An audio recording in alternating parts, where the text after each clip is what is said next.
RV campers have tragic encounter off the Appalachian Trail. In the fall of 2019, the Sullivan family drove their rented RV 3 miles past a ranger's warning on the edge of the Appalachian Trail and stayed for 3 nights they were never supposed to survive. What came for them didn't break down the door. It cut the wires, filled the cabin with gas, and walked in on 2 legs to take something none of them noticed was missing until years later.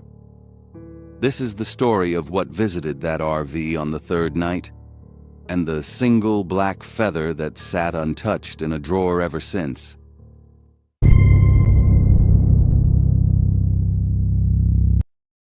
Something was walking on the roof of the RV, and it was not walking like an animal.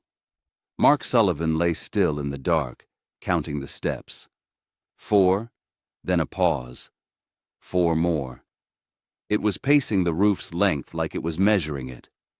3 days earlier, none of this had mattered. Mark, his wife Dana, and their 13-year-old daughter Emma had pulled the rented RV into a gravel lot off the Appalachian Trail, celebrating Emma making varsity as a freshman.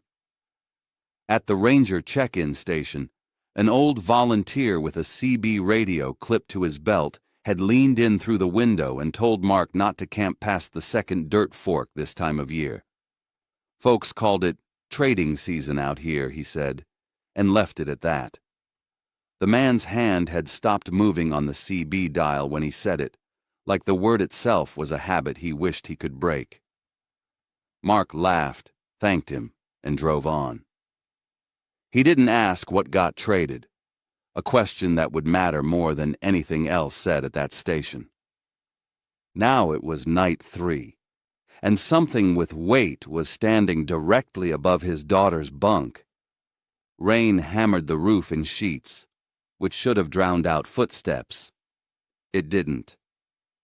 Mark grabbed the flashlight off the counter and pushed out into the storm, water needling his face, the beam bouncing uselessly off the downpour. He swept it left. Nothing. He swept it right, and something dark dropped off the roofline and vanished into the tree line before the light could catch it. He should have gone back inside right then. He didn't. He circled the RV once, boots sinking into mud, and that's when he found it, perched low on a branch 10 feet away, feathers slicked flat by the rain. An owl. Just an owl, watching him with round yellow eyes that didn't blink, not for longer than felt natural. Owls didn't usually let a man get this close. This one did. He told himself it was the storm making it act strange. Birds get disoriented in weather like this, and for a moment, that explanation held. Then the owl tilted its head at an angle that put its beak nearly level with its shoulder, an angle that made something in Mark's chest go cold before his brain could explain why. And it lifted off into the dark without a sound. No wing beats, just gone. Mark stood there a long moment, rain running down the back of his collar, telling himself what he'd tell Dana in 5 minutes. It was nothing, just an owl. Go back to sleep. People who want to get back into a dry bed will believe almost anything that lets them. And Mark was no different, though he had no way of knowing yet what that kind of thinking would cost him. He climbed back inside, locked the door out of habit rather than any real belief it would help, and checked on Emma. She was curled up, breathing slow, one arm hanging off the edge of her bunk. Fine. Everyone was fine. What he didn't see, because he wasn't looking for it, was the single black feather resting just inside the doorframe, not blown in by the wind, not anywhere near a window, sitting there like it had been placed. It would still be there in the morning, tucked against the frame like it had chosen the spot on purpose. Nobody would think to ask how it got there or why it hadn't moved an inch by the time the sun came up. Night 2 brought fog instead of rain, and the scratching came back heavier, wrong in its rhythm, like something dragging one foot behind the other across the roof. Mark was outside before he'd finished pulling on his boots. The fog sat low and thick, swallowing the flashlight beam 10 feet out, and for one full second the shape moving along the roofline read as a person. Shoulders ahead. Something standing upright where nothing should be able to stand, balanced too well for 4 legs. Then his light found it clean, and it was a fox. Just a fox, sitting on its haunches at the edge of the roof, looking down at him like it had been waiting for him to come out. It didn't run. Dana came out behind him, drawn by the sound, and made the mistake of thinking it was cute. Mark told her to leave it alone. Foxes that don't run from people usually have something wrong with them, rabies, mange, something bad. But Dana was already crouched by the water jug, filling a bowl, talking to it in the soft voice she used on Emma when Emma was small. The fox climbed down without hurry. It didn't drink right away. It dipped one paw into the bowl, lifted it, and licked the water off its own paw instead. Slow, deliberate, watching Dana the entire time it did it. Whatever that was, it wasn't thirst. Mark would think about that paw for the rest of his life, though he didn't know it yet. When the fox finally lowered its head to actually drink, its eyes didn't stay on Dana. They moved past her, up to the RV window, to Emma, who'd come to watch from inside and was pressed against the glass with her palm flat on the pane. The fox held that look a beat too long to be an animal just noticing a face in a window. It looked like it was deciding something. Mark pulled Dana back inside before he could explain why it mattered. Later that night, after the women were asleep, Mark stood at the door and watched the tree line, because something in him wouldn't let him lie down yet. That's when he saw it. 30 yards out, half lit by the fog-diffused moon, a shape that stood the way a man stands, except it was wearing something. Fur across the shoulders, feathers at the collarbone, the same black feathers he hadn't found in the doorframe that morning because he hadn't thought to look, and wouldn't have known what to make of it if he had. It didn't move. It let him see it. He didn't tell Dana. He told himself it was easier that way, one more night, and they'd be gone. No sense scaring her on the last real day of the trip. But the truth sitting underneath that decision was simpler and colder. He was starting to believe the volunteer at the ranger station, and believing it meant admitting there was nothing he could do about it tonight. Sleep didn't come easy after that. Emma woke sometime past 3, certain, not dreaming certain, but awake certain, that someone had said her name from just outside her window. Not shouted, spoken, close, the way you'd say a name to get someone's attention without waking the whole house. She lay still, heart going hard against her ribs, and listened. Nothing. Just the fog pressing against the glass and her own breathing, too loud in her ears. She got up anyway, crossed the narrow strip of floor, and looked out. The tree line was empty. No fox, no man shape, nothing but wet leaves catching what little moonlight made it through the fog. She told herself it was the wind moving through the trees, shaping something close enough to a word that her half-asleep brain filled in the rest, and for a 13-year-old 3 days deep into a camping trip, that explanation was good enough to close her eyes again. She didn't tell her parents in the morning. She almost forgot by breakfast. She wouldn't remember to be afraid of that whisper again until it was already far too late to matter. The radio only worked if Mark climbed the ridge behind the campsite, so that's where he went at first light, punching in the ranger station's channel with his thumb still trembling from the night before. The old volunteer picked up on the third try, his voice cutting in and out through a wall of static. Mark asked him straight. What did he mean? Trading season. There was a long pause on the other end, long enough that Mark thought the connection had dropped entirely.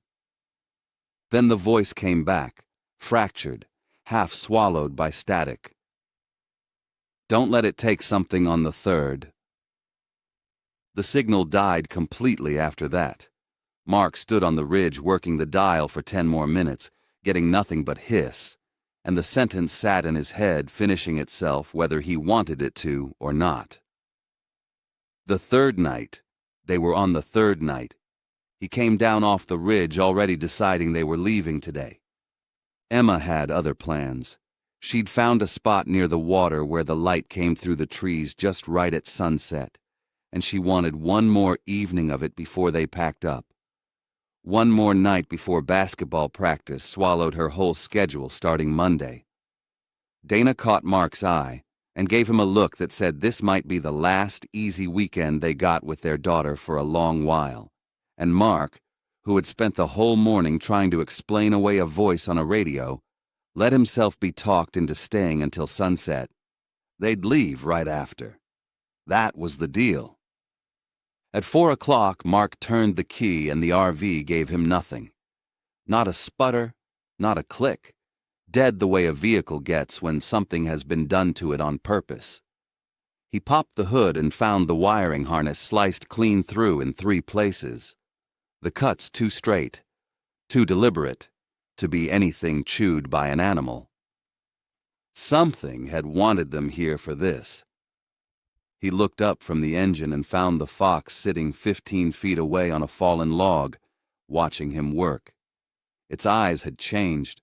What had been amber the night before was now solid black, no pupil, no white, just 2 flat wells that didn't reflect the afternoon light the way an animal's eyes should. It held his stare for 3 full seconds, then turned and jogged into the tree line without hurry, like it had somewhere to be, and no reason to rush getting there.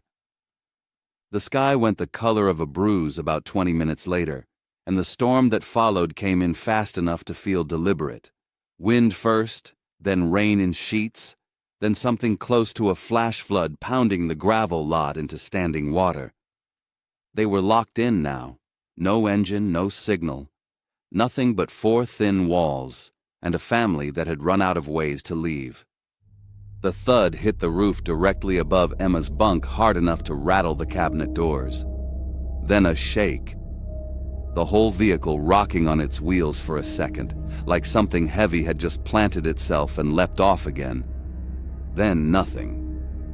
A full minute passed, and Mark found himself counting it, waiting for a second impact that didn't come, the silence stretching longer than anything that had happened yet, somehow worse than the noise had been. Then the sky split white. A single flash of lightning caught the tree line for half a second, long enough to freeze the shape standing there in perfect stillness, man-height, man-shaped, wrapped in fur across the shoulders with black feathers laid flat along the collarbone, facing the RV dead on, like it had been standing there the entire time, patient, waiting for exactly this moment to be seen. The thunder came a beat later, loud enough to shake the windows. By the time Mark's eyes adjusted, the light was gone and so was the shape. But he'd seen its face for that half second, or what should have been its face. And even now he can't quite settle on the right word for what he saw there instead. Whatever it was, it hadn't come to watch anymore.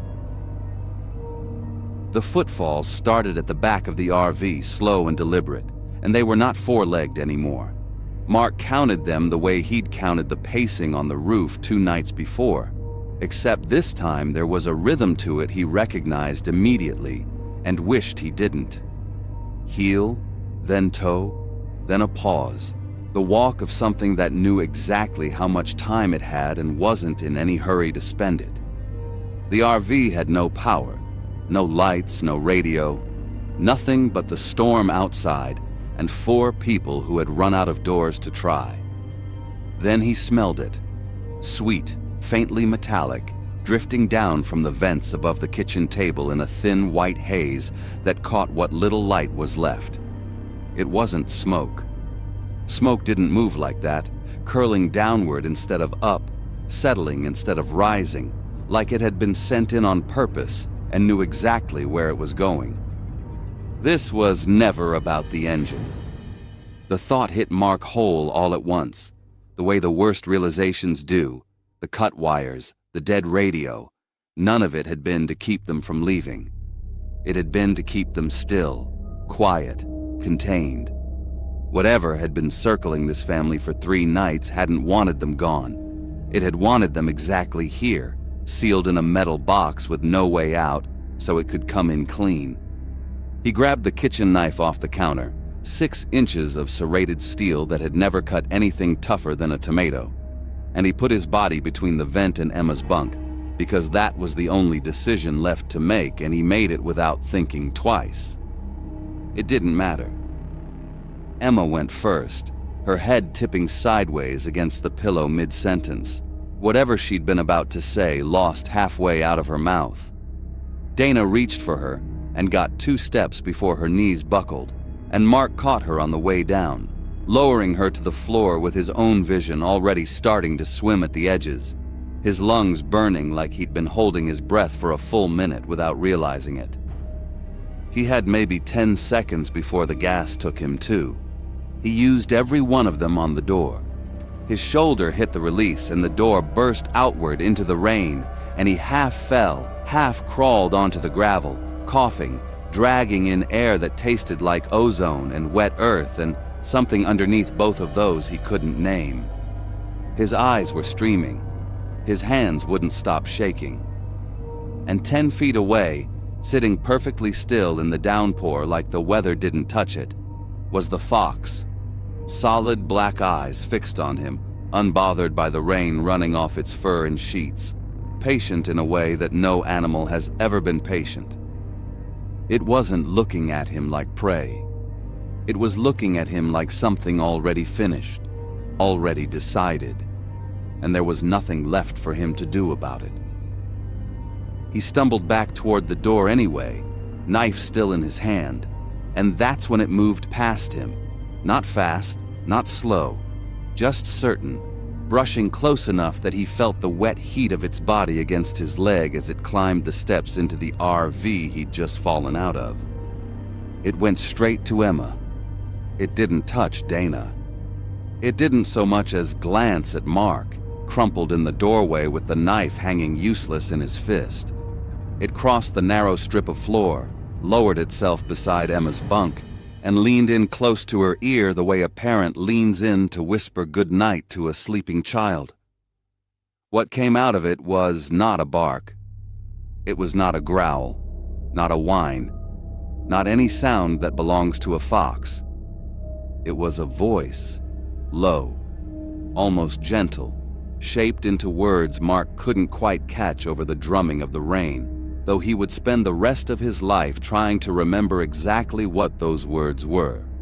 Then it lifted its head and looked at Mark one last time.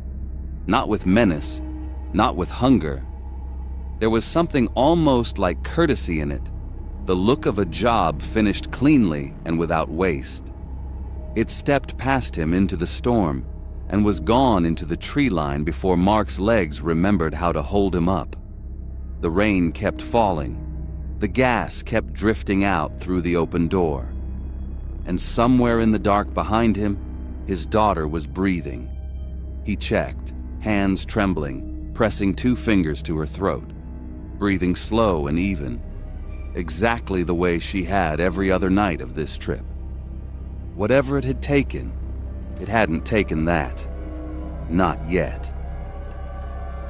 Mark carried Dana the first quarter mile and dragged Emma the rest of the way, slung over his shoulder, legs screaming, lungs still raw, stumbling into the ranger station just as the sky started going gray. The same volunteer who'd warned him 3 days earlier was the one who called it in. And he didn't look surprised. Not the way a man looks when something unbelievable has happened, but the way a man looks when something he'd been expecting finally did. Doctors ran every test they had. Blood work, toxicology, neurological scans, all of it came back clean. No trace of carbon monoxide, despite what the official report would eventually claim. No drugs, no poison, Nothing in Emma's, Dana's, or Mark's system that could explain three people losing consciousness inside a sealed vehicle within seconds of each other. The case got filed as unexplained gas exposure, likely mechanical, and closed within the month. Nobody at the county office wanted to keep a file open on something they couldn't name. Emma went home. She healed up fine, at least on paper. She made varsity that season like she'd planned, scored 11 points in her first real game, and for a while it looked like the RV trip was just going to be a strange story the family told at Thanksgiving. It didn't stay that way. It started small enough that nobody clocked it as the beginning of anything. She stopped finishing her plate at dinner, blamed it on nerves before games. Then she stopped going out with friends on weekends, blamed it on being tired.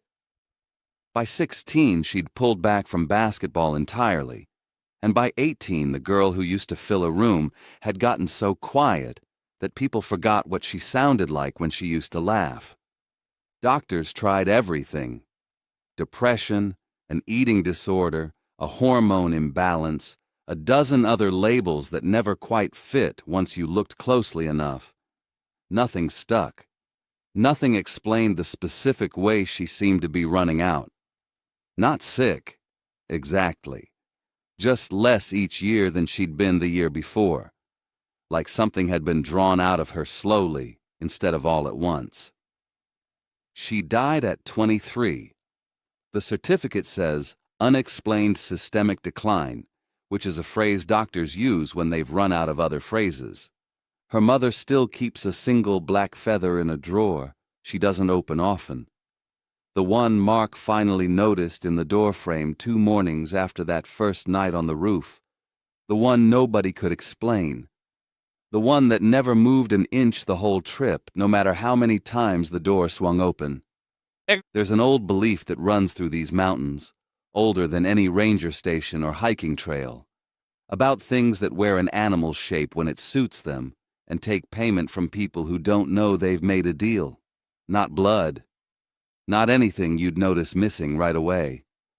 Just years, taken slow enough that nobody connects the theft to the night it happened. Search and rescue records for the national forests along that stretch of the Appalachian Trail list dozens of unexplained cases every decade. People who came back from the woods fine, and weren't, not really, not for long. Though it usually took years before anyone noticed.